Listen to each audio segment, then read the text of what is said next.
દર્શક મિત્રો, આપ જોઈ રહ્યા છો વર્ધમાન 24 ન્યૂઝ. વર્ધમાન 24 ન્યૂઝને સબસ્ક્રાઇબ કરો, લાઇક અને શેર કરો. ભાજપના લોકસભા સીટના ઉમેદવાર નીમુબેન બામણીયાએ વિજય મુહૂર્ત ભર્યું ફોર્મ હતું.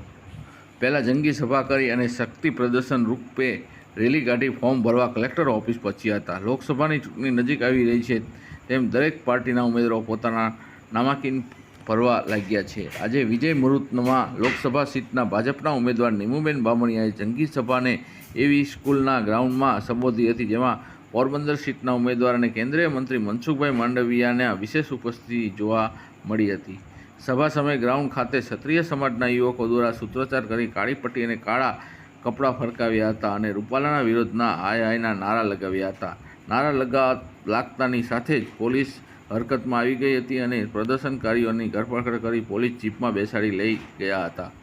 સભા સમાપ્ત થયા બાદ નીમુબેને શક્તિ પ્રદર્શન કરતી રેલી કાઢી શહેરના ભીડભંજન મહાદેવના આશીર્વાદ લેવા પહોંચ્યા હતા અને ભગવાન શિવના આશીર્વાદ લીધા બાદ નીમુબેન બામણીયાએ કલેક્ટર ઓફિસે પોતાનું નામકરણ ભરવા પહોંચ્યા હતા.